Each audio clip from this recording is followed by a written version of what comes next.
Salam əziz abituriyentlər, bugünkü mövzumuz Dövlət İmtahan Mərkəzinin 2025-ci il tarix test obusunda yer alan Azərbaycan Səfəvilər Dövləti 17-ci əsrdə mövzusudur. Gəlin başlayaq. Birinci suala baxırıq. 17-ci əsrin sonlarında Azərbaycanda iqtisadiyyatın tənəzzül etməsinin səbəblərindən biri. Şah 1. Abbas tərəfindən əhalinin zorla ölkənin şimalına köçürülməsi. Şah Abbasın hakimiyyəti 1587-1629-cu illərdədir. Ona görə 17-ci əsrin sonlarında heç Şah Abbas yox idi. Pul böhranının baş verməsi düzgündür. Şah Sultan Hüseynin hakimiyyət dövrünə aiddir. Hətta pul islahatı keçirir, vergilərin miqdarını artırır, ata-babalarının qəbirlərindəki qırqızılı əridib pula çevirirdi. 17-ci əsrin sonlarında Səfəvi dövlətində ticarət və təmin mübadiləsinin inkişafına mane olurdu. Yenə Şah Sultan Hüseynin dövründə qəlb pulların dövriyyəyə buraxılması, yəni saxta pulların dövriyyəyə buraxılması. Fürsət bəylərbəyliyin ərazisi indiki İrəvan ərazisindədir. Yəni cavab olur 4. B variantı. Şirvan bəylərbəyliyin ərazisi buradadır 3. Yəni A variantı. Qarabağ bəylərbəyliyin ərazisi 2-dir. Səfəvi dövlətinin adı buraxılan hökmdar Şah İsmayıl Şəhdam Vasif, ondan sonra isə Şah 2. İsmayıl hakimiyyətə gəlmişdi. Daha sonra Məhəmməd Xudabəndə. Şah Abbas, Şah Səfi, Şah 1. Abbasla 2. Abbasın arasında Şah 1. Səfi hakimiyyətdə olmuşdu. Ona görə Y variantı. 17-ci əsrin ikinci yarısında Səfəvi dövlətinə aid olmayan ifadə tamğa, çünki 1565-ci ildə ləğv olunmuşdu. 17-ci əsrin ikinci yarısında Səfəvi dövlətinə aid olmayan ifadəni müəyyənləşdirək. Deməli, Kənqaş qapalı məşvərətçi orqanı idi və Ağqoyunlu Qaraqoyunlu'nun dövrünə aid idi. Cavab 9-da olur, A variantı. 17-ci əsrin ikinci yarısında Səfəvi dövlətinə aid olmayan Sultan xan Xalisə vəzir Muaf. Burada Muaf düzgünü Səfəvi dövlətinə aid deyildi. 11-ci suala baxaq. Deməli, 17-ci əsrin ikinci yarısında Səfəvi dövlətinə mövcud olmayan torpaq mülkiyyət formasını müəyyənləşdirək. İncu bu Hülakilərin dövründə yaranmışdı. 17-ci əsrin ikinci yarısında Səfəvi dövlətinə mövcud olmayan torpaq mülkiyyət forması Ud Səlcuqların dövründə idi. 17-ci əsrin ikinci yarısında Səfəvi dövlətinə aid olmayan ifadəni müəyyənləşdirək. Bayrat Hülakilərin dövründə idi. 17-ci əsrin ikinci yarısında Azərbaycanda mövcud olmuş torpaq mülkiyyət formalarından deyil. Deməli, 17-ci əsrin ikinci yarısında Azərbaycanda artıq ilk da yox idi. Ərəblərin dövründə yaranmışdı. Hülakilər daxil olmaqla geniş yayılmışdılar. 17-ci əsrin ikinci yarısında Azərbaycanda əldə olunmuş gəlirlərin dövlət xərclərinin ödənilməsinə sərf edilən torpaq mülkiyyət forması dövlət deyilsə divan torpaqlarından söhbət gedir. 17-ci əsrin ikinci yarısında Şah və onun ailəsinə məxsus idi. Deməli, Şah və onun ailəsinə məxsus olan torpaqlar xalisə idi. Hülakilər dövlətində Şah və onun ailəsinə məxsus olan torpaqlar isə incu idi. Sadəcə biz 17-ci əsrin ikinci yarısı dediyimizə görə A variantını atmalıyıq. Göstərilən hadisələrin 17-ci əsrin sonlarında Səfəvi dövlətçinin nəticəsini müəyyənləşdirib. Böyük coğrafi kəşflər baş verdi, Hindistan dəniz yolu kəşf olundu, İpək yolu öz əhəmiyyətini itirdi və bundan sonra ticarət zəifləmişdi. Deməli, Şərq-Qərb arasında ticarətin Səfəvilərin əlində cəmləşməsi, bu Səfəvilərin əlində Şərq və Qərb ticarəti cəmləşməyib, əksinə pis olmuşdu, vəziyyət pisləşmişdi. Burada onda pis olan variantı seçməli olsaq, B variantıdır. Pul böhranı baş vermişdi. Ticarət zəifləyirsə, ticarətdən əldə edilən pul da zəifləyir deməli, buna görə də pul böhranı yaranır. Göstərilən hadisələrin 17-ci əsrin sonlarında Səfəvi dövlətçinin nəticəsini müəyyənləşdirək. Yenə Hindistan dəniz yolu, İpək yolunun əhəmiyyətini itirməsi, pul böhranının baş verməsi və iqtisadiyyatın tənəzzülə uğraması. Pul böhranı baş verirsə, deməli iqtisadiyyat zəifləyir. Səfəvi dövlətinin adı buraxılan hökmdarı müəyyənləşdirək. Şah 1. Səfəvidən sonra hakimiyyətə gəlib Şah 2. Abbas. 1642-66, Türk müqavilələrin xronoloji ardıcılığı, Mərəd 1618, Rəşd 1732, Qəsrişi 1639, Amasya isə 1555. Ən birinci 4-dən başlayırıq. 4, daha sonra 1, 3, 2. 4, 1, 3, 2. C variantı düzgündür. Türk müqavilələrinin xronoloji ardıcılığı müəyyən edin. Kirmanşah, Mərənd, Amasya, Rəşd. Kirmanşah müqaviləsi 1732, Mərənd 1618, Amasya 1555, Rəşd 1732. Birinci 3-ü götürürük, daha sonra 2, sonra 1, 4. Deməli 3, 2, 1, 4 D variantı düzgündür. 1618-1639-cu illərə aiddir. Mərənd və Qəsrişin sülh müqavilələrinin imzalanması. 1590-1639-cu il isə 1-ci İstanbul və Qəsrişin müqaviləsinin imzalanması. Səfəv Osmanlı müharibələrinə aid olan sülh müqavilələri Amasiyaya aiddir. Amasyanı götürə bilərik Səfəv ilə Osmanlı arasında. Peterburq aiddir, Səfəv ilə Rusiya arasındaydı. Gəncə müqaviləsi Səfəv ilə Rusiya arasındaydı. 2-ci İstanbul müqaviləsi Səfəv ilə Osmanlı arasındadır. Qəsr Şirin də eyni şəkildə Səfəv ilə Osmanlı arasındadır. Cavab olur 1, 4 və 5. 17-ci əsrin ikinci yarısında Səfəv dövlətinə aid olan ifadəni müəyyənləşdirək. Xaraq ola bilməz Sasanilərin dövründə idi, Qopçur Monqolların dövründə idi. Tamğı ola bilməz 1565-ci ildə ləğv olunmuşdu. Müalicət məhsul vergisi idi, bu dövrdə var idi. İlahi isə bu dövrdə yox idi. 25-də cavab olur B variantı. 17-ci əsrin ikinci yarısında Azərbaycanda əhalidən alınan vergi Qopçurla tamğı ola bilməz ləğv olunmuşdu. Tüyül torpaq mülkiyyət forması da atıram. Deməli, burada müalicət düzgündür C variantı. Əhalidən məhsuldan istifadə vəzinə alınırdı. Çöp başda bu dövrə aid deyildi. 17-ci əsrin ikinci yarısında Azərbaycanda mövcud olmuş torpaq mülkiyyət formalarına aid deyil Xostak. Çünki Sasanilərin dövründədir. Şah Məhəmməd Xudabəndə, deməli 1578-1587-ci illərdə hakimiyyətdə olub. Bunu atıram, çünki Mərət müqaviləsi 1618-dir. Şah 1-ci Abbas Mərət sülhü aiddir. Çünki 1587-1629-cu ildə hakimiyyətdə olmuşdu. Mərət də 1618-dədir. Eyni şəkildə Şah 1-ci Abbas 2-ci İstanbul müqaviləsində 1612-ci ildə imzalanmışdı. Cavab edir elə 3 və 4 Y variantı. Səfəv dövlətinin adı buraxılan hökmdar Şah 1-ci Abbasdan sonra Şah 1-ci Səfi hakimiyyətdə olub. 17-ci əsrin ikinci yarısında mahalları idarə edir. 17-ci əsrdə mahalları artıq naiblər yox, qolbəylər idarə edirdi. 17-ci əsrin birinci yarısında Səfəv və Osmanlı müharibəsinə son qoymuş müqavilə Qəsr Şirin 1639-cu ildə. 17-ci əsrin sonunda Səfəv dövlətinin iqtisadi tənəzzülünün xarici səbəblərinə aiddir. Dövlət idarəçiliyində böhran daxili səbəbdə atıram. İpək yolunun öz əhəmiyyətini itirməsi, bu isə xarici səbəbdir. Təbii ki də dünya ölkələri arasında baş vermiş ticarət münasibətlərindən danışır.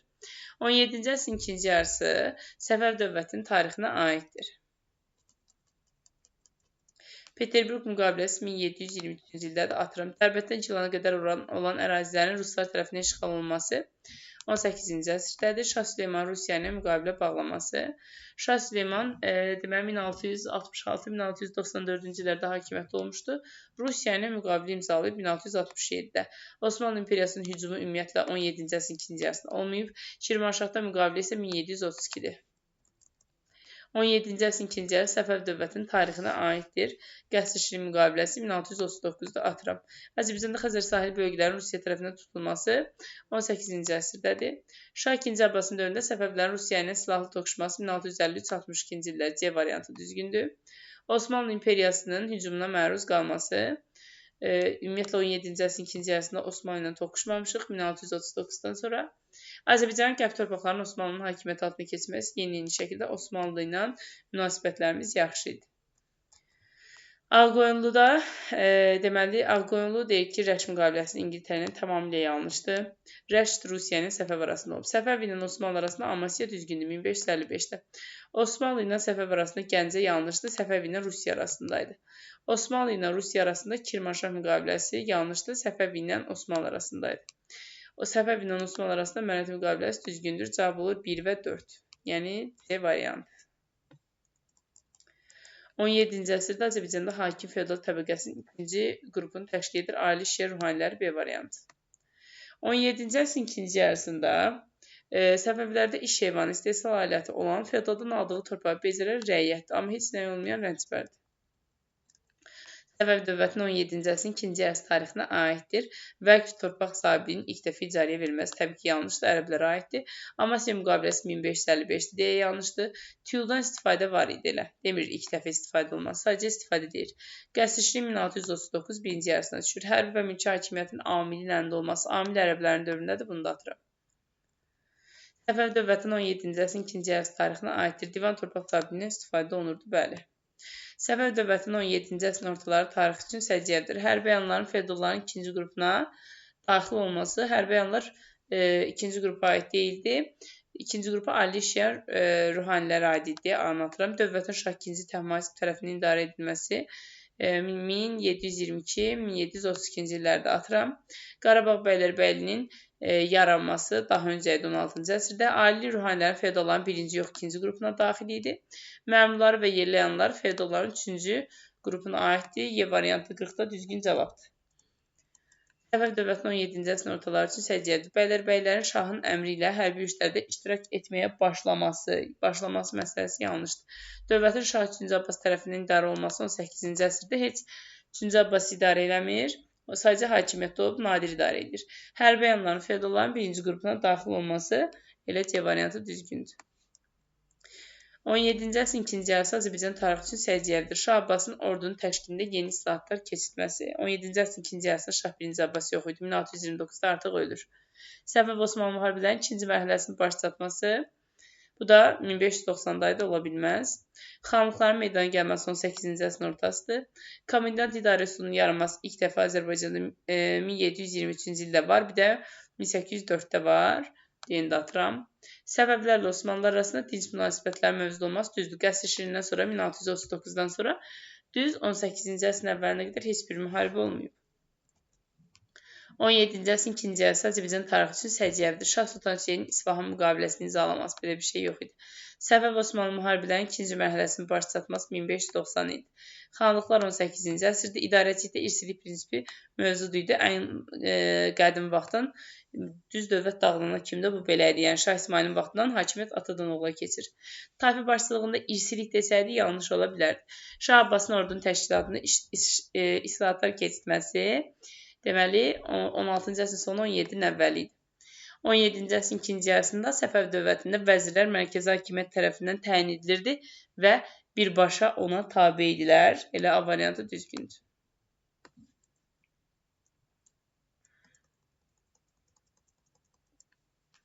17-ci əsrin ikinci yarısında Səfəvlərdə mülki işlərə qazi başçılıq edir. Yanlışdır, mülki işlərə vəzir başçılıq edir. Dövlətin başına Ali Məclis tərəfindən fəaliyyəti məhdudlaşdırılan şah deyə bilmərik. Şah həmişə qeyri-məhdud hakimiyyətə malik idi. Maliyyə işləri vəzirin səlahiyyəti altındadır, düzdür. Məhkəməyə darğa yox, qazi başçılıq edir. Vəkil dövlətdə hərbi qüvvələrin baş komandanı vəzifəsini yerinə yetirir. Bu da əmr əlimari olmalıydı. 45-də cavab olur C variantı.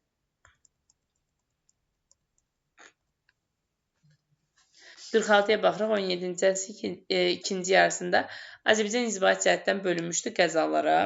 Azərbaycan bəylərbəyliyə bölünmüşdü. A variantını atıram. Səbəbdə bəylərbəyliyin maliyyə işlərini nəzarət edir, vəzir düzdür. 17-ci əsrin ikinci yarısında Qarabağ bəylərbəyliyin mərkəzi Gəncə idi, düzdür. A variantı ilə 47-də düzgündür. Şah 2-ci Abbasın hakimiyyət dövrü üçün səciyyəvidir. Şah 2-ci Abbas hakimiyyətdə olmuşdu. Deməli 1642-dən 66-ya qədər. Peterburq müqaviləsi 1723-də atıram. Rusiyanın hərbi münaqişə 1653-62-dir, düzgündür. Şah Süleymanın hakimiyyət dövrü üçün səciyyəvi idi. 1666-94-də hakimiyyət olub. Rəşd müqaviləsi 1732-dir. Görmüsüz ticarət hüququ 1667-dir. Bunu götürə bilərəm. Qəsr şiri 1639, 1-ci Pyotrun yürüşü 1722, Osmanlı ilə müharibələr 1639-dan 118-ci əsrin əvvəllərinə qədər dayanmışdı. Azərbaycan tarixində 17-ci əsrin 60-cı illərin ikinci yarısı, yəni 1660-cı illərin ikinci yarısı 1730-cu illərin əvvəlində Rusiya ilə bağlanmış müqavilələrin şərtlərinə aid oxşaracaq Rus tacirləri üçün güzəştlərin nəzərdə tutulması A variantı ilə düzdür. Çünki 1667-də ticarət müqaviləsi bağlanmışdı Rusiya ilə Azərbaycan arasında. 1735-1732-ci illərdə də Rusiya ilə Səfəv arasında Rəşd və Gəncə müqaviləsində eyni şərtlər bir daha göz önündə bulundurulur. Azərbaycanın 16-cı əsrin 1-ci yarısı və 17-ci əsrin 2-ci yarısı tarixinə aid oxşar cəhət. Maliyyə işlərinə qaz yox, vəzir başçılıq edirdi. Köçəri maldarlıqla məşğul olan elatlardan qopsur vergisinin toplanması. Qopsur vergisi heç bu dövrdə deyildi, Monqollara aiddir. Qızılbaş əyanlarının ali nümayəndələrinin hərbi işlərdən kənarlaşdırılması. Qızılbaşlar hərbi işlərdən kənarlaşdırılmayıb, əksinə Şah İsmayıl Xətainin dövründə də deməli, qızılbaşlar mühüm mövqedə idi. Vergi torpağını becərən kəndlərin maaf adlanması yanlışdır.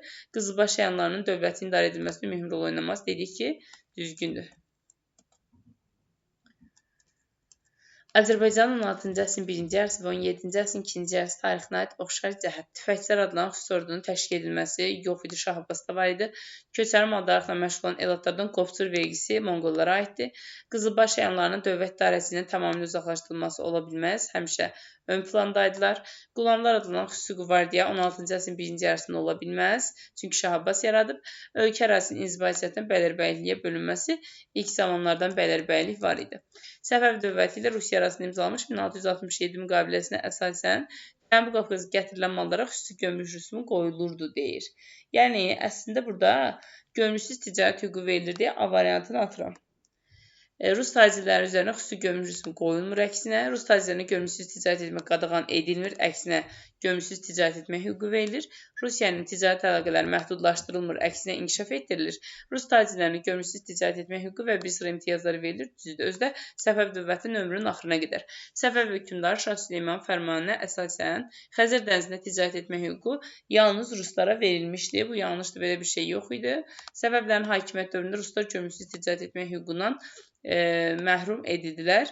C variantında atıram. Rus tacirləri Xəzər dənizində gömrüksüz ticarət etmək hüququndan məhrum edildilər. B-ni atıram. Yerli hakimlərdən Rus tacirlərinə xüsusi ehtiramla yanaşmaq tələb olunur. D düzgündür. Rusların mənafeyinə uyğun müqavilə idi. Çünki Xəzər dənizindən istifadə üçün ruslar üzərinə gömrük rüsumu qoyulmur. Sxemə əsasən doğru cavabı müəyyən edin.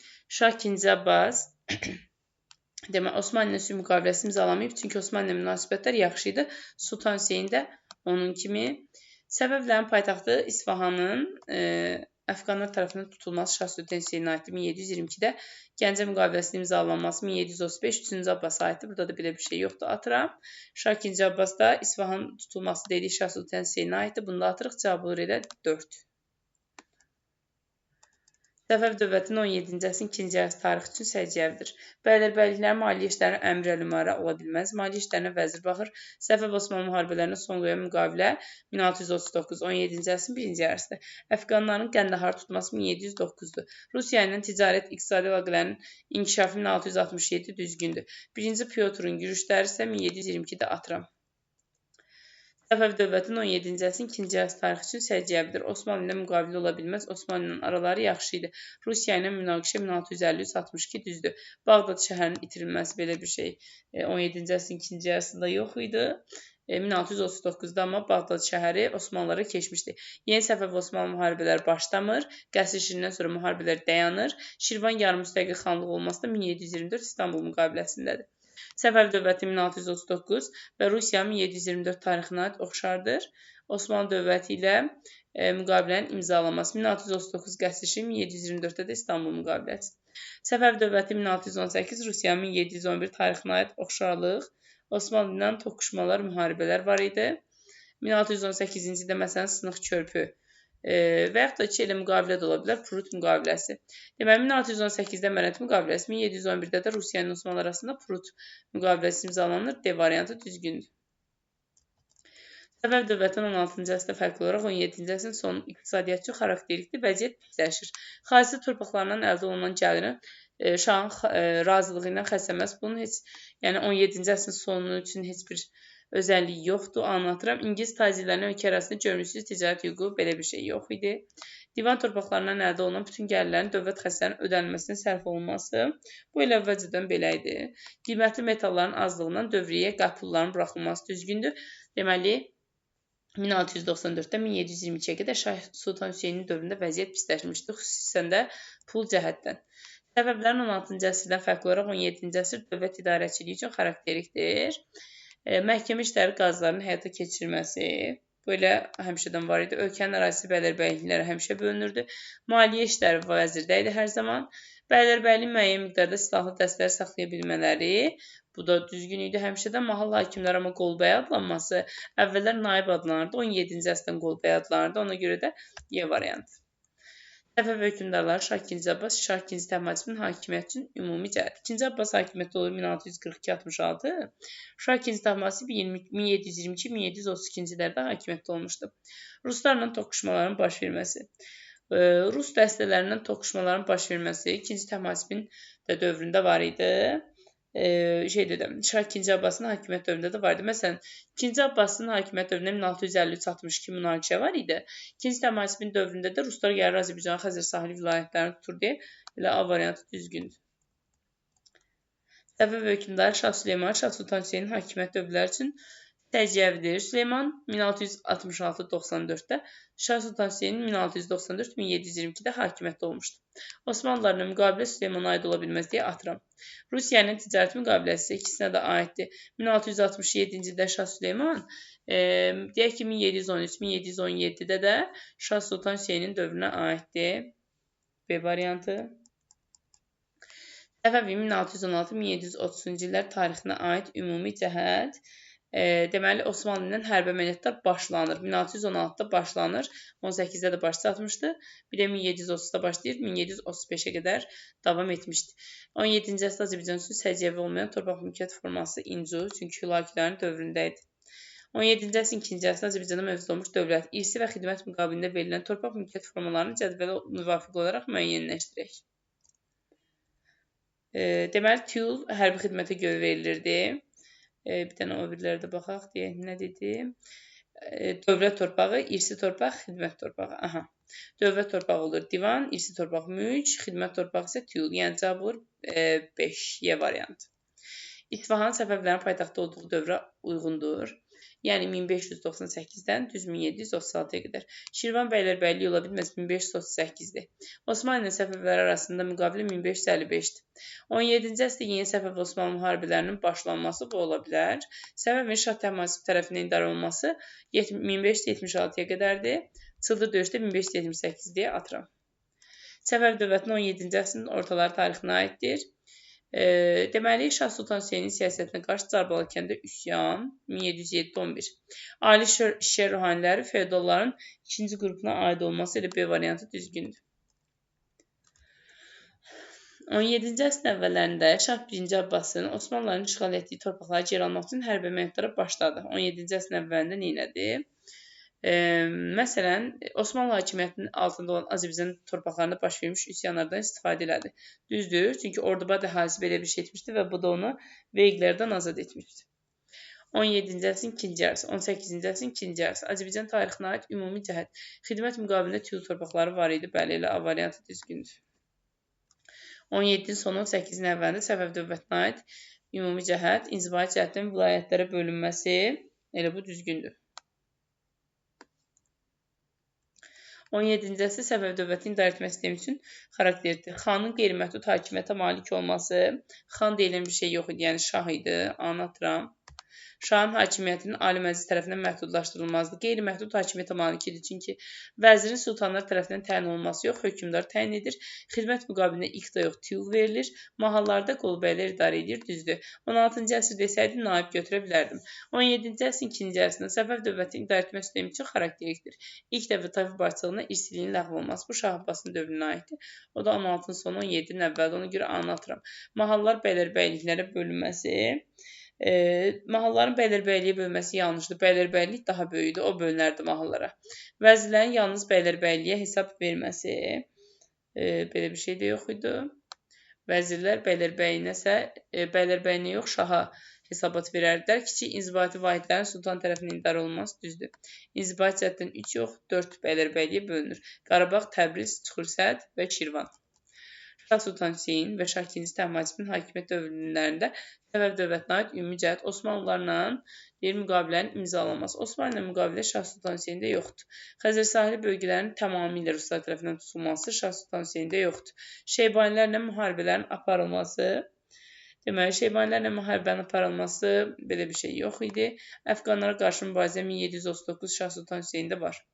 Şah 2. Təhmasib, həmçinin 1722-ci ildə də var. Ona görə elə Şah 2. Təhmasibin dövründə bir də 1729-da da var. Ona görə D variantı uyğun gəlir. 7 isə əhalinin və əmlakın siyahıya alınmağa başlaması Şah Sultan Hüseynin dövründədir. 74-də cavab D. 75-ə baxırıq. 17-ci əsrin sonlarında Səfəvi dövlətində baş verən iqtisadi böhranın daxili səbəbi. Daxili səbəb deyirsə, xarici ticarət ola bilməz, çünki bu xarici səbəbdir. İpək yolunun əhəmiyyətini itirməsi xarici səbəbdir. Avropada manufakturalar yenə xaricidir. Osmanlı ilə müharibə xarici məsələdir. Dövlət aparatındakı rüşvətxorluq bizim öz daxili məsələmizdir. Ona görə Y variantı ölkə içindədir. Səfəvilər dövləti 17-ci əsrin 1-ci yarısı, 17-ci əsrin 2-ci yarısı. Deməli, Niyazabad döyüşündə Osmanlı Krım qüvvələri məğlub edildi. Niyazabad 1583-dür deyə atıram. İrəvan azad edilməsilə Çuxurəsəd vilayətində Səfəvi hakimiyyəti bərpa olundu 1604-cü ildə. Ona görə B-ni götürərəm. İngilis hərbi donanmasının köməyi ilə Hörmüz azad olundu 1622-ci ildə.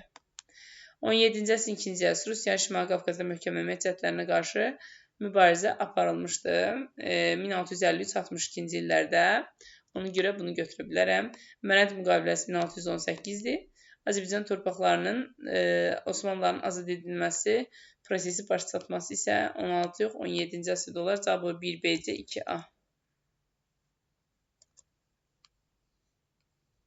D variantı düzgündür 76-da.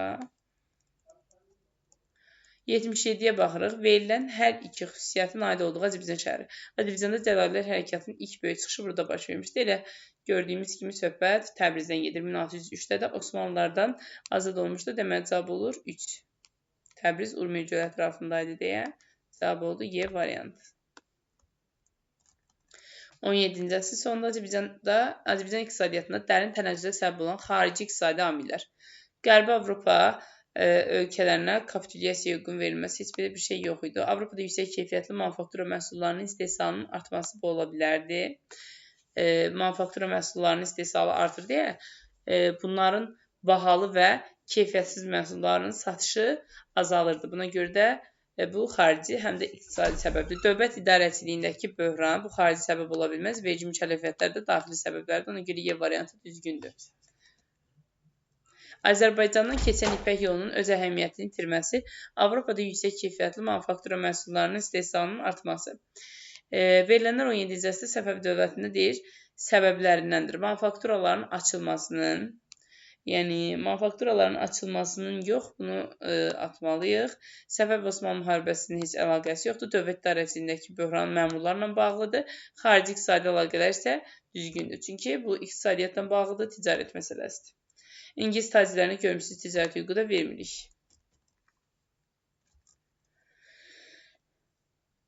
On 16-cı əsr, 17-ci əsr Səfəvi-Osmanlı müharibələri. Osmanlı ordusunun Burda yaxınlığında məğlub olması 1552-ci ildədir. A variantını götürə bilərəm. Səfəvilərin Cəlali dəstələrinin köməyi ilə Osmanlılara qarşı döyüşməsi. Deməli, bu 17-ci əsrin əvvəldir. Bu, yəni 16-cı əsr deyil. Beyni atdım. Səfəvilərin Osmanlılara qarşı yandırılmış torpaq taktikasını tətbiq etməsi 1605-də ola bilər. 17-ci əsrdə isə Qaradağ, Ərdəbil, Xalxaz, Zəncan, Qəzvin, Lənkəran əraziləri istisna olmaqla Azərbaycan, Şərq Gürcüstan, İran, bəzi qərb torpaqlarının Osmanlılar tərəfindən ələ keçirilməsi 1590-da da atıram. Səfəv ordusunun Bağdad, Kərbəla, Nəcəf, Mosul və Kərk şəhərlərini azad etməsi 1622-23-dür. Götürə bilərəm. Çıldır göl yaxınlığındakı döyüşdə sadəcə üstün olan Osmanlının qalib gəlməsi 1578-də atırım. Cavab olur 1AC, 2B, yəni Y variantı.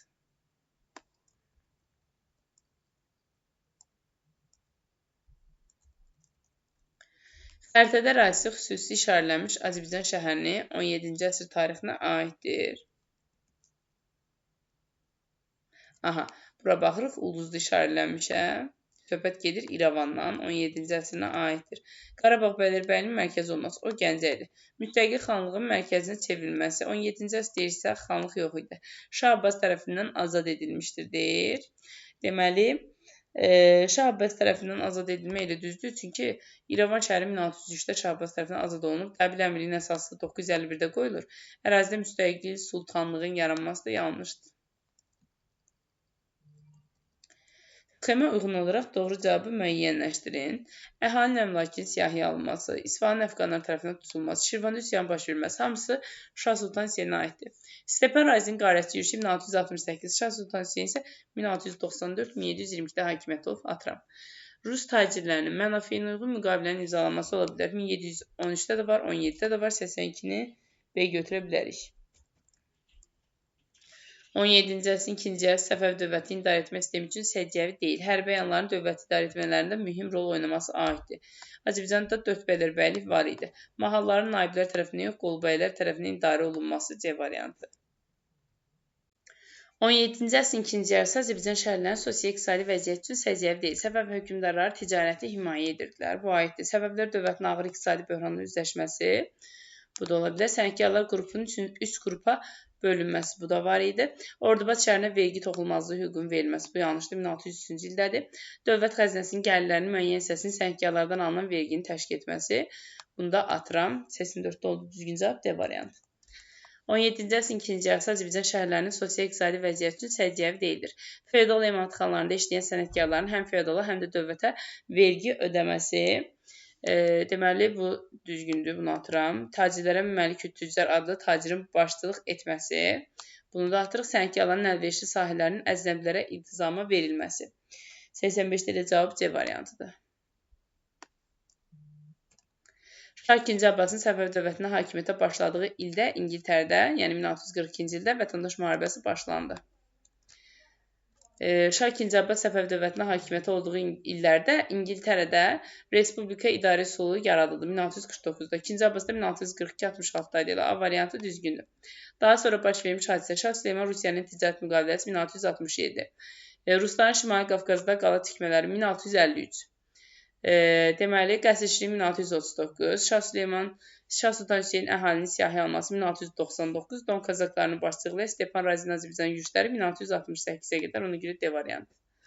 Daha sonra baş vermişdir. Səfəvi hökmdarı Şah Sultan Hüseynin hakimiyyətə gəldi 1694, qəsrçilik 1639, Şah Süleymanın yerli hakimlərə ehtiram göstərməsi haqqında əmr verməsi 1667, Rusların Şimali Qafqazda strateji qallar tikmələri nəticəsində Səfəvi-Rusiya münaqişəsi baş verir 1653-66, Stepan Razinin Azərbaycan yürüşləri başlaması 1667-68-ci illər, yəni cavab olur burada da A variantı. 17-ci əsrin ikinci yarısında Azərbaycanda mövcud olmuş dini, şərti, hökmdar ailəsinə məxsus olan torpaq mülkiyyət formları. Dini vəqfdir, şərti tiyuldur. Hökmdar ailəsinə məxsus olan torpaqlar isə xalisədir. Cavab olur 5. Verilmiş əlamətlər əsasında 17-ci əsrin ikinci yarısında dünyada gedən iqtisadi proseslərin Azərbaycanın təsirini müəyyən edin. Avropada manufaktura məhsullarının istehsalı artır, qədim ipək yolu tədricən əhəmiyyətini itirirdi. Deməli, daxili və xarici ticarət inkişaf edə bilməz. Ticarət sənətkarlıq tənəzzül edir, xəzinənin gəlirləri azalırdı. B düzgün variantdır. Azərbaycanda 17-ci əsrin 30-cu illər Rusiyanın 18-ci əsrin 10-cu illəri tarixinə aid ümumi cəhət ölkənin ilk dəfə vahid halda birləşdirilməsi. Osmanlı ilə müqavilənin imzalanması düzgündür. Çünki 1711-də Rusiya, 1639-cu ildə isə qəsrçilik müqaviləsi imzalanmışdı. 92-də cavab olur C variantı. Verilən xüsusiyyətlərin aid olduğu Azərbaycan şəhəri 1590 İstanbul müqaviləsinə görə Səfəvilər dövlətinə qalmışdır. Deməli, Xalxal, Ərdəbil, Qaracadağ, Lənkəran bunlardan biridir. 1593-də yaradılmış Azərbaycan bəylərbəyliyinin mərkəzi olmuşdur. Deməli, burada cavab olur Ərdəbil, yəni 4. D variantı düzgündür 93-də. Eylervin diaqramına əsasən uyğun bəndləri müəyyən edin. 2-ci Abbasla Şah Süleyman 17-ci əsrin ikinci yarısında Səfəvi dövlətini idarə edib. Şah 2-ci Abbas 1642-66-da, Şah Süleyman 66-94, ona görə düzdür. A-nı ikisinə də götürə bilərik. Hakimiyyət dövründə Rusiyanın diplomatik münasibətlər mövcud olmuşdur. 1642-66 2-ci Abbasdır və Rusiya ilə 1650-62-ci illərdə əlaqə saxlamışdır. Şah Süleyman'da 1667-də ticarət müqaviləsi imzalayıb, ona görə B-ni də götürə bilərəm. Daha sonra Şimali Qafqazda Rusların möhkəmlənmə siyasətinə qarşı mübarizə aparıb 1650-62-də Şah Abbas. Osmanlı dövlətinə qarşı müqəddəs birliyə qoşulmaq təklifinin rədd edilməsi deməli aiddir Şah Süleymana. Hakimiyyət dövründə Səfəvilər Osmanlı dövləti ilə müharibə aparmışdır. Belə bir şey də heç birində yox idi. Ümumiyyətlə qəsrçiliyindən sonra bunların dövrü sakitçilik idi. A variantı düzgündür.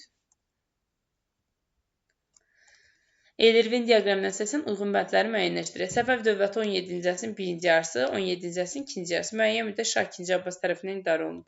17-ci əsrin 1-ci yarısı, yəni 1642, 2-ci yarısı da 1666-ya qədər, onda ikisinə də düşür. Qəzvin və İsfahan paytaxt şəhərləri olmuşdu, heç birində Qəzvin paytaxt deyil, yəni. Deməli, Osmanlılarla sülh müqaviləsinin imzalanması, Osmanlı ilə sülh müqaviləsinin imzalanması 17-ci əsrin birinci yarısı, yəni Qəsr Şirin dövrünə aiddir. Bunu götürürəm 1-ə. İnzibati cəhətdən Bəylərbəyliyə həmişə bölünüb, D-ni götürürəm 3-ə.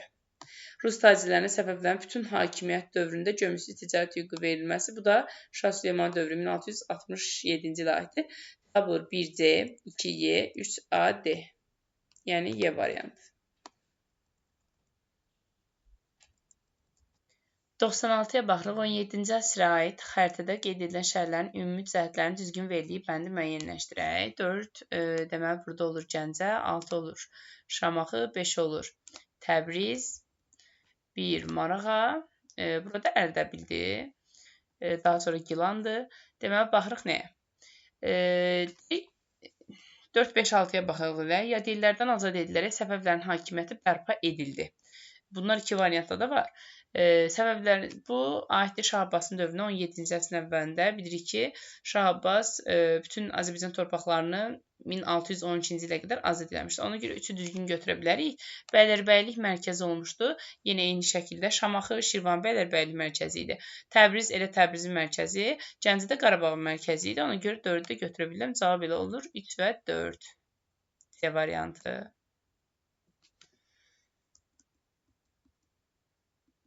1 ilə 2 Abbasın ordusu tərəfindən azad edildi. Belə bir şey yox idi. Yəni Marağanın azad edilməyi. Bir də Səfəvilərin paytaxtı heç vaxt Marağa ola bilməz. Ona görə 2-ni də atıram.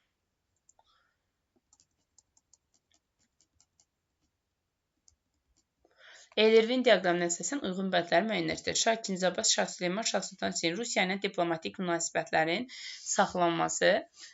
Bu, deməli, hər üçünə də aiddir. Çünki Şah Sultan Hüseyn də ticarət müqaviləsi imzalayıb, Şah Sultan Süleyman da ticarət müqaviləsi imzalayıb, Şah II Abbas da 1662-ci ildə ona diplomatik əlaqələr saxlayaraq münaqişəyə son qoyub.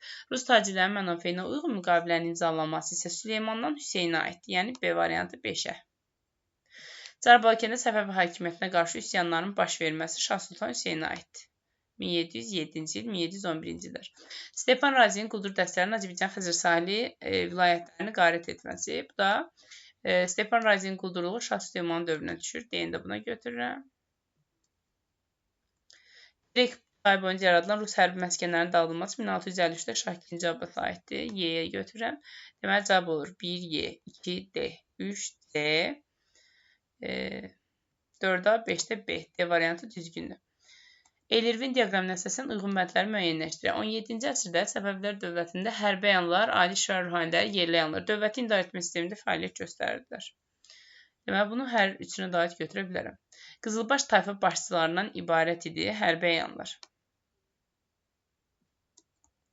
Hakim təbəqənin 3-cü qrupu idi yerli əyanlar. Əsas istehsalçı təbəqə hesab olunur kəndlilər. Bunu heç götürmürəm. Məhkəmələrə rəhbərlik edirdi ali şüar ruhaniləri, yeni götürürəm. Cavab olur 1B, 2Y, 3C, 4-də A. Yəni A variantı düzgündür.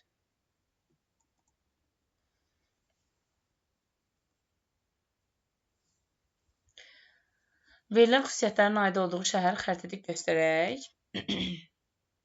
Azərbaycanda Osmanlı əleyhinə ilk cəlalələrin ilk çıxışı burada baş verir. Təbriz. Şah Abbas tərəfindən Osmanlı işğaldan azad etmişdi. Bu da yəni Təbrizli cavab D variantı. Buradadır. Torpaq mülkiyyət formulu ərəb xilafəti zamanında tətbiq olunmaya başlanmışdı. İcarəyə verilsə də satmaq olmazdır. Bu olmuşdu bir də vəqf.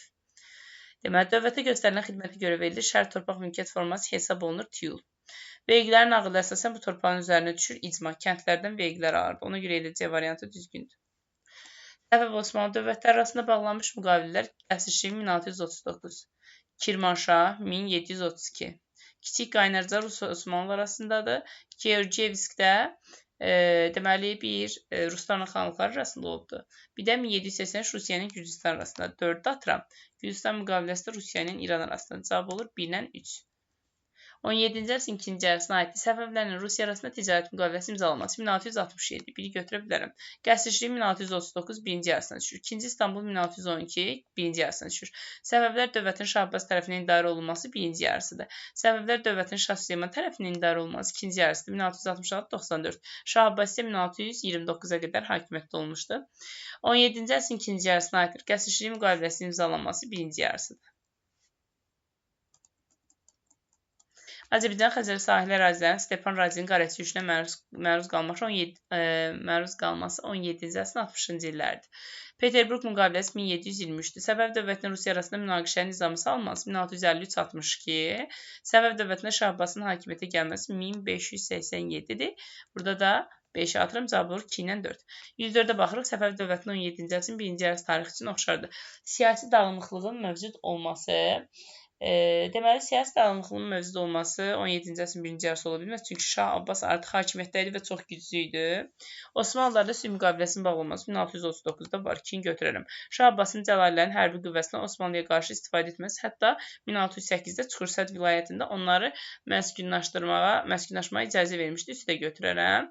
Rusiyanın hərbi işğalı yolu ilə Xəzər sahili bölgələri ələ keçirməsi 18-ci əsrin əvvəlidir. Azərbaycanın bütün torpaqları Osmanlının hakimiyyəti altında olması, bütün torpaqlar ola bilməz. Təbii ki, dövlətin inzibati cəhətdən bəylərbəyliyə bölünməsi, inzibati cəhətdən bəylərbəyliklərə bölünürdü. 4 dənə bəylərbəylik var idi. 5-ini yatırım, çünki bütün torpaqlar yox. Məsələn, Həmədan, Kirmanşah, Ərdəbil, Təbriz, Xalxal, Qaradağ, Zəncan, Qəzvin, İstanbul müqaviləsinə görə nəzərdə tutulmuş torpaqlar falan, bunlar Səfəvlərin hakimiyyəti altındaydı. 17-ci əsrin ortalarında Səfəvlər dövlətinin iqtisadi vəziyyətini xarakterizə edən amillər Şah Sultan Hüseynin İsfahanda Rus tacirləri mənafeyinə uyğun müqavilə imzalaması. Bu ola bilməz. 17-ci əsrin ortalarında heç Şah Sultan Hüseyin yox idi. Feodal torpaq sahibliyinin hökmranlığı təbii ki də var həmişədən. İqtisadiyyatda kənd təsərrüfatı əsas yer tuturdu. Deməli, bunu da götürə bilərəm. Manufakturaların yaranması, bu yanlışdır, heç onunla bağlı deyil. Qərb ölkələrlə ticarət əlaqələri var idi. Dövlət tərəfindən xarici ticarət məhdudlaşdırılmamışdı. Əksinə, ticarət əlaqələri aparırdılar. Səfəv Şahı 2-ci Abbasın hakimiyyət illərinə aid Şamaxtda Kəlaxana məqbərəsi 2-ci Abbas 1642-66 olub, Kəlaxana məqbərəsiləri 1663-dür deyə götürə bilərəm. İsfahan şəhərində Abbasabad məhəlləsi 1-ci Abbasa aiddir. Avropadan mətbəə avadanlığı gətirilməyə çalışılıb, amma gətirilə bilməyib. İskəndər bəy Münşinin sarayının tarixçisi 1-ci Abbas, Ərdəbildə Şeyx Səfi xalçasının toxunması da deməli, bu dövrə aid deyil. Təbii ki də cavab 106-da 1-dən 3-dür. Səfəv dövlətinə aid hadisə-nəticə əlaqələrinin düzgün verildiyi variantı müəyyənləşdirir. Şah 2-ci Abbasın Rusların Şimali Qafqazda tikdirdiyi qalaları dağıtma əmri verilməsi, 1653-də Ruslarla Səfəvlər arasında silahlı münaqişənin baş verməsi. Bir düzgündür. Sultan Süleymanın Azərbaycan yürüyüş zamanı ordubadların ciddi müqavimət göstərməsi. Xeyr, Sultan Süleymanla da hakimiyyətdə Şah Təhmasib idi. Şah Abbas ordubadları vergilərdən az deyildi, amma onda Sultan Süleyman deyildi hakimiyyətdə. Çıldır döyüşündə Osmanlıların məğlub olması, Dərbənddən başqa bütün Şirvan torpaqlarının azad edilməsi. Osmanlılar qalib gəlmişdi, əksinə 3-də atıram. Qəsrçiliyin imzalanması, Şərqi Anadolunun Osmanlı dövlətinə verilməsi. Deməli, bu da düzgündür. 4-ü götürürəm. Cavab olur 1-lə 4. Səfəv dövlətinə aid hadisə-nəticə əlaqələrin düzgün verildiyi variant. Osmanlı qoşunlarının çadırında qələbəsi, Səfəvlər Xorasanı itirdilər, yanlışdır. Anadoluda bir sıra bölgələri itirmişlər. 1604-də İrəvanda Osmanlı ordusu məğlub edilməz. Çukursəd vilayətində Səfəv hakimiyyəti deməli bərpa edildi. Bunu düzgün götürə bilərik, çünki İrəvanı azad edirlər. Çukursəd vilayətindədir İrəvanda. Sınıq körpü adlı yerdə Osmanlı ordusu və Krım qoşunlarının məğlub olması Osmanlı dövləti mərhəmət müqaviləsini bağlamağa məcbur oldu. Bunu da düzgün olaraq götürə bilərik. 1618-ci ildən söhbət gedir. Sultan Əhmədin Təbrizlərə keçməsi Səfəvlərin paytaxtı İsfahana köçüldü. Bunun əlaqəsi ola bilməz, çünki Təbrizdən sonra hələ Qəzvin paytaxt olub. Qəzvindən sonra paytaxt İsfahan olmuşdu. Səfəv dövlətinin 17-ci əsrin sonlarında iqtisadi vəziyyətini xarakterizə edən amillər. Əkin sahələrinin azalması, süni suvarma şəbəkələrin sıradan çıxması. Bunu götürə bilərik. İqtisadiyyatını pisləşdirən amillərdir. Zəngin qızıl, gümüş, mis yataqları aşkara çıxılsaydı yaxşı bir şey olardı. Biz də bu dövrə aid pis şeylər seçməliyik. Şah Sultan Hüseynin dövründə dövlət zəifləyibdi çünki. Şərq ölkələrinin iqtisadi əlaqələri canlandırmaq üçün Kürün mənsəbində Sultaniyə şəhəri salınmayıb. Sultani şəhəri 1-ci Hülakülərin dövründə Qazanxan tərəfindən salınmışdı. Yəni 13-14-cü əsrə aiddir.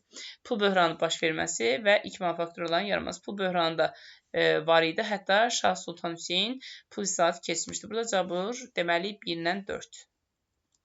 Səfəv dövlətinin 17-ci əsrin sonlarında iqtisadi vəziyyətini xarakterizə edən amillər. Kənd təsərrüfatı məhsulları istehsalının kəskin şəkildə azalması. Bunu götürə bilərəm. Harada pis vəziyyət görsək götürə bilirik. Şəhər iqtisadiyyatı sürətlə inkişaf yaxşı bir şeydir. Qiymətli metalların azlığının dövriyyəyə qərb pullarının daxil olması düzdür. Ümumdünya ticarət yollarının dəyişməsi nəticəsində Azərbaycanın iqtisadi imkanları genişlənməyib. Əksinə pis oldu. Çünki Hind okeanına çıxış əldə olunmuşdu. Yəni bunu böyük coğrafi kəşflər nəticəsində İpək yolu öz əhəmiyyətini itirmişdi və bizim ticarətimiz zəifləmişdi. Manufakturanın yaranması da pis bir şey deyildi, ona görə bunu götürəmərik. 17-ci əsr sonunda Səfəv dövlətinin iqtisadi tənəzzülünün səbəbləri. Osmanlı-Səfəv müharibələrinin yenidən başlaması. Hələ başlamamışdı 17-ci əsrin sonunda bir atıram. Rusiya ilə ənənəvi ticarət əlaqələri kəsilməmişdi. Əksinə müqavilə bağlamışdıq. Özü də Səfəvlərin düz axırına qədər iki dövrü əhatə edir. Böyük coğrafi kəşflərdən sonra Azərbaycandan keçən İpək yolu öz əhəmiyyətini itirmişdi. Bu düzgündür. 3. Pul böhranı düzgündür. Hətta pul islahatı keçirmişdi. Tamğa vergisi də mövcud deyildi. Cavab olur 3-dən 411-də. 112-yə baxaq.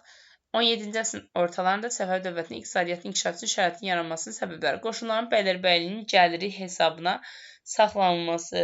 Bu yanlışdır. Belə bir şey yox idi. Yəni bu ən azından iqtisadi inkişaf üçün heç bir əlaqəsi yoxdur. Osmanlı dövləti münasibətləri nizama salınmışdı. Müharibələr 100 ilə yaxın müddətdə dayanmışdı. Daxili və xarici ticarətin canlanması üçün onda tədbirlər də görülmüşdü. Başlıca istehsalçı və vergi, hətta Qəsrşi müqaviləsindən sonra Şah II Abbasın hakimiyyət dövründə rəiyyət vergilərdən azad olmuşdu. Bu da ölkədə cəmaatın vəziyyətinin yaxşılaşmasına səbəb olur. Başlıca istehsalçı və vergi verənlərin kəndlərdən ibarət olması. Bu yanlışdır. Dedik ki, əksinə kəndləri bir sıra vergilərdən azad etmişlər. Tamğanın ləğvində təhmasib payı 16-cı əsrə aiddir. Cavab olur 2-dən 3. Azərbaycanın 17-ci əsrin 2-ci əsr tarixinə aid yerləşənlərin feodalların 2-ci qrupuna daxil olması yox, 3-cü qrupa aid idilər. Şah II Abbasın dövründə Stepan Razinin qarəsi yürüşlərə məruz qalması 2-ci Abbas 42-66-dadır. Stepan Razin isə Şah Süleyman dövrünə aid idi. Atıram. Hərbi əyanlar feodalların birinci təbəqəsinə daxil idi. Qızılbaş hərbi əyanlar 3-ü götürə bilərik 113-cü salda. Rusiyanın ticarət əlaqələri 1667 düzgündür. Şah II Abbas Səfəvlər dövlətini idarə etməyə başladı 42-də. Birinci yarısına aid deyil yəni.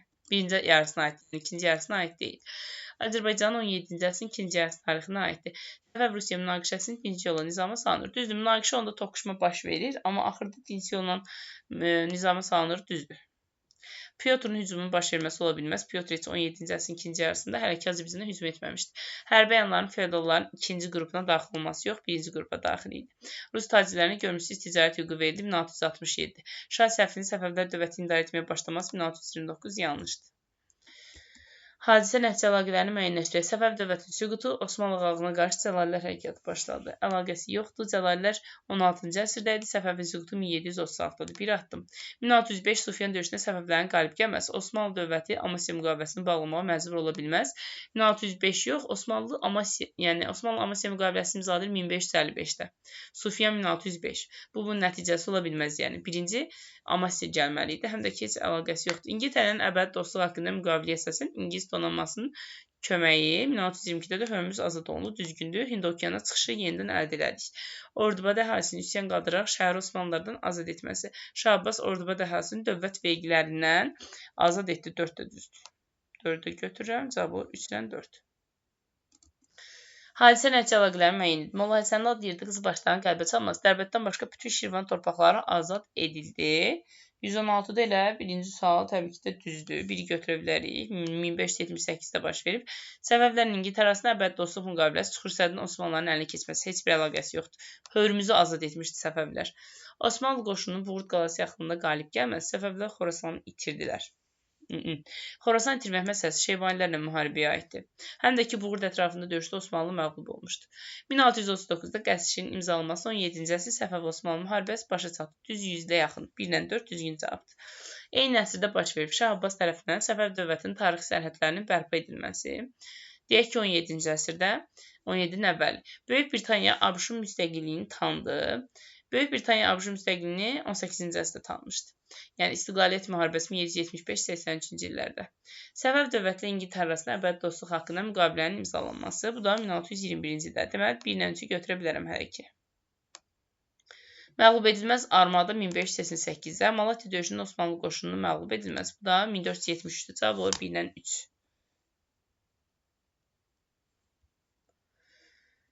Xəritədə ulduzda işarələnmiş şəhərin 17-ci əsr tarixinə aid xüsusiyyətini müəyyənləşdirək. Söhbət gedir Təbrizdən. Səfəv dövlətinin paytaxtı idi. Xeyr, 17-ci əsrdə yox, 16-cı əsrdə paytaxtı idi.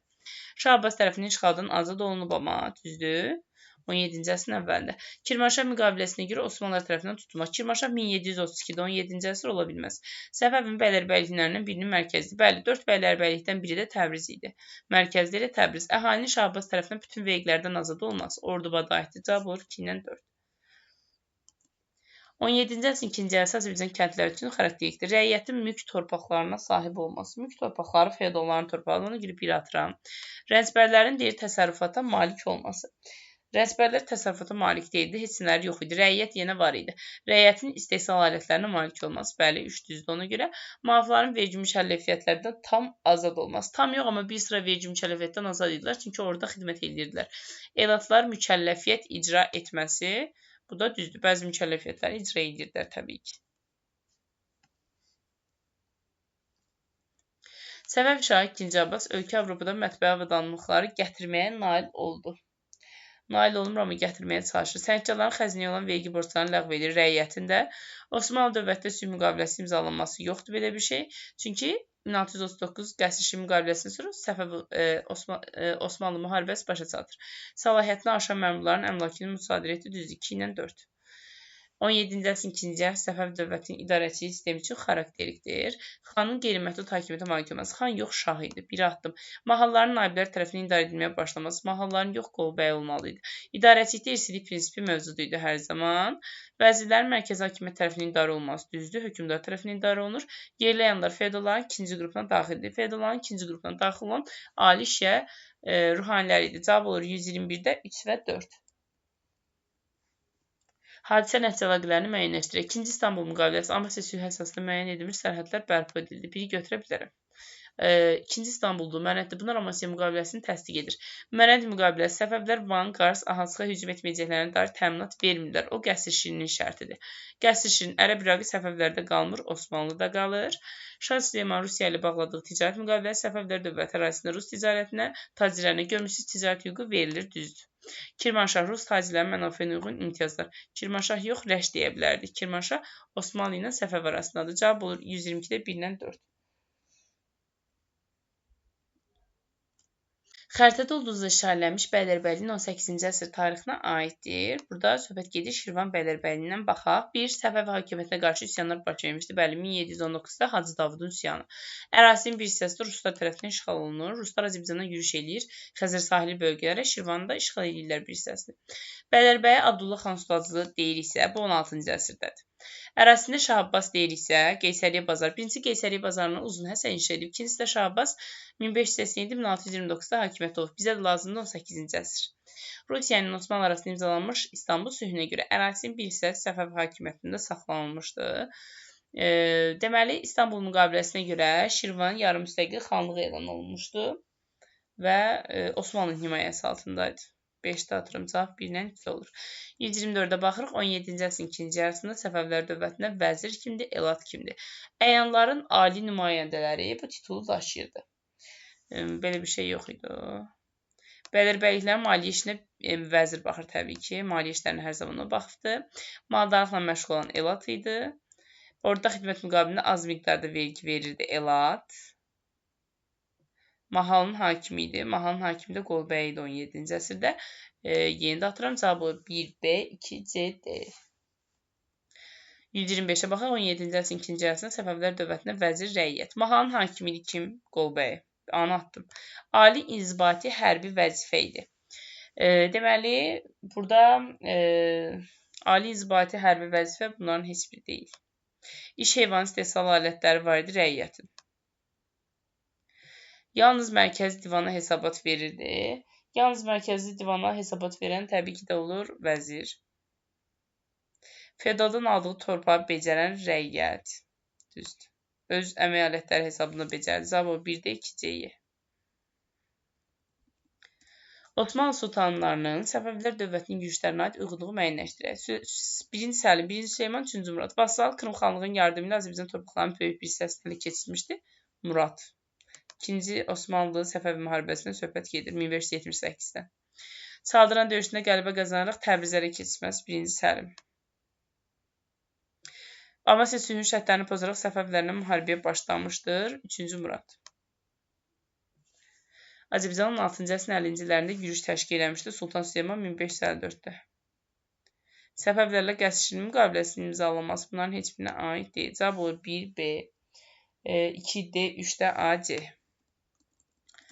127-yə baxırıq. Şah Süleyman, Şah Sultan Hüseyin. Osmanlılarla sülh müqaviləsinin imzalanması heç birinə aid deyil.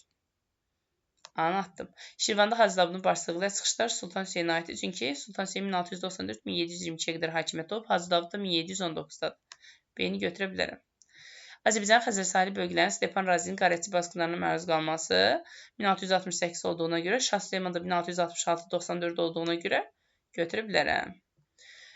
Deməli, Ərdəbil məqbərəsindəki qiymətli əşyalardan pul kəsilməsi, ata-babalarının qəbrindəki qızılları ərdib pul kəsdirən Şah Sultan Hüseyin idi. Qəsr-Şirin müqaviləsinin imzalanması isə Şah Səfi idi. 1629-1642, Qəsr-Şirində 1639-da. Cavab olur 1C, 2B-dir. Belə əziz abituriyentlər, əgər daha çox video izləmək istəyirsinizsə, kanalıma abunə olub, videomu bəyənib şərh yazmağı unutmayın.